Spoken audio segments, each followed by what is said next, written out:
नमस्कार, आप देख रहे हैं भारत मिशन। हम अभी पखरपुर पंचायत के पखरपुर ग्राम में हैं और यहाँ पे एक जनसभा चल रही थी और वो थी जन सुराज पार्टी का।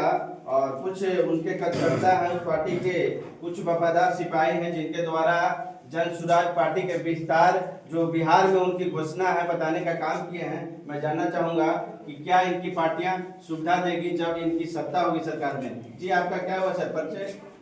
मेरा नाम मनोज भट्ट जी। मैं पिछले 21 साल से अरवल जिले का डिस्ट्रिक्ट कन्वीनर हूँ, साइंस का टीचर ट्रेनर हूँ और साइंस फॉर सोसाइटी संस्था है साइंस कॉलेज में, उसका मैं स्टेट प्रेसिडेंट हूँ। साथ साथ जन सुराज में स्टेट कमेटी का मैं मेंबर हूँ। जन सुराज आखिरकार क्या चाहती है बिहार में? जन सुराज चाहती है वास्तव में कि यहाँ से गरीबी कैसे दूर, गरीबी दूर करने के लिए ये सिर्फ नारा देना नहीं चाहते। ये नारा था, आप सुने होंगे, वामपंथियों का नारा था कि रोटी कपड़ा और मांग रहा है हिंदुस्तान। इसके बाद उसके विकल्प में बोला था राम मनोहर लोहिया ने कि सबको शिक्षा सबको काम, अपने आप हो जाएगा रोटी कपड़ा और मकान।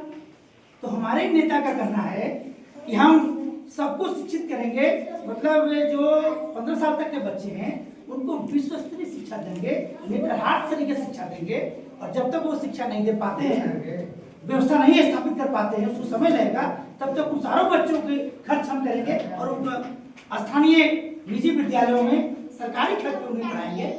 और उनको 15 साल तक के बच्चे जब शिक्षित हो जाएंगे तो फिर जो बच्चा शिक्षित हो जाता है ना, तो फिर उनको रोजगार के लिए, नौकरी के लिए नहीं सोचना पड़ता है, जिनकी अच्छी पढ़ाई होती है।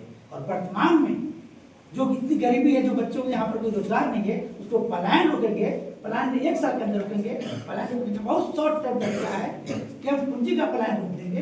पूंजी का पलायन जब रुकेगा तो बुद्धि का पलायन रुक जाएगा, और जब बुद्धि का पलायन रुकेगा तो जाहिर सी बात है कि यहाँ पर जो मजदूरों का पलायन है वो भी रुक जाएगा। तो ये हमारी 2 चीजें मुख्य रूप से है कि कैसे हम जल्दी से उत्थान कर सकते हैं, इसका नई पार्टियां आती हैं तो इस तरह की बाधाएं करती हैं और जब उनकी सत्ता हो जाती है तो ये सारे जो बाधाएं हैं वो भूल जाती है। चलिए, बहुत अच्छा आपका सवाल था। सबसे बड़ी बात है कि ये विज्ञान कहता है 5 साल में चुनाव एक बार होता है, तो जनता को अधिकार है ना कि 5 साल में सत्ता को बदल देंगे। तो यहाँ क्या हो रहा है बिहार में, 15 साल लालू जी रहे, 20 साल से नीतीश जी हैं। आपको अमेरिका के मैं उदाहरण देता हूँ, वहां पर कानून है कि कोई भी 10 साल से ज्यादा सत्ता में नहीं रह सकता है। आपको बताएं कि दक्षिण में आपको 5 राज्य का जीडीपी ग्रोथ पूरे हिंदुस्तान का 33% है। कर्नाटका, तमिलनाडु, ये सब जो राज्य, आंध्रा। हमारे यहाँ क्या हो रहा है, क्योंकि हमारे नारा है 2 ही तरह का। एक कुछ डराया जा रहा है कि भाई देखो, अगर लालू जी आ जाएंगे तो जंगल आ जाएगा। लालू जी डरा रहे हैं कि देखो अगर उसको दोगे तो सांप्रदायिक पार्टियां आ जाएंगी। तो इस तरह से करके कुछ वर्गों को डराया जाता है और यहाँ के लोगों को राजनीतिक बंधुआ मजदूर बना दिया गया है। तो चूंकि यहाँ कोई विकल्प नहीं था, इसलिए लगातार 15 साल 20 साल से पार्टियां हैं राज कर रही हैं। हमारी पार्टी जब आएगी तो वो तो ये वादा कर रहे हैं, आपने कहा ना कि आप वादा कर रहे हैं, क्या विश्वास है करेंगे, तो भाई 5 साल के लिए ना है, फिर तो आप ही के हाथ में है। आप एक बार तो मौका देके देखिए। वो सब आप जान रहे हैं कि वो जो दवा है आपकी वो एक्सपायर्ड दवा है, वो कुछ फायदा नहीं कर रही है। हम जहाँ थे सबसे पिछले पायदान पे, सबसे निचले स्तर के पायदान पे बिहार पहुंच गया। तो एक बार मौका दीजिए, और 5 साल अगर नहीं करते हैं तो आप बदल दीजिए। एक बार ये तो तय है कि वो दवा एक्सपायर कर गई, नई दवा है भाई, है इस नई विकल्प आपके पास आया है जन सुराज के रूप में, आप उसे एक बार मौका दीजिए।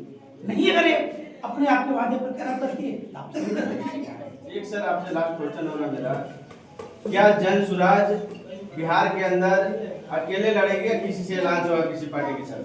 सोचना ही नहीं है जन सुराज अकेले लड़ेगी। आप कैसे सोच सकते हैं, जिन पार्टियों ने 40 साल कांग्रेस ने यहाँ पर लोगों को विकसित नहीं होने दिया, 15 साल सिर्फ एक चीज पे लालू जी कि हमने लोगों को आवाज दी, शासन किया, और नीतीश 20 साल से उल्टी पलटी करके शासन कर रहे हैं। तो क्या जिन्होंने बिहार को पीछे धकेला उनके साथ अब किसी भी कीमत पे राज हो ही नहीं सकता है। हम 243 के मतलब 243 सीट पे लड़ेंगे, 242 क्या आप नाम बताएं? मनोज भट्ट। मनोज भट्ट जी थे जिन्होंने बताने का काम किया कि जन सुराज जो है जब उनकी सत्ता होगी बिहार के अंदर तो जो वादाएं करेगी वो वादाओं को पूरा करेगी और इसमें कोई दो राय नहीं होगा। हम लोग उसके लिए पूरी तैयारी में हैं और इन्होंने ये भी बताया कि इस चुनाव में जन सुराज किसी के साथ लांच नहीं करने वाली है। वो 243 के 43 सीटों पर चुनाव लड़ेगी। आप देखते रहते भारत मिशन। धन्यवाद।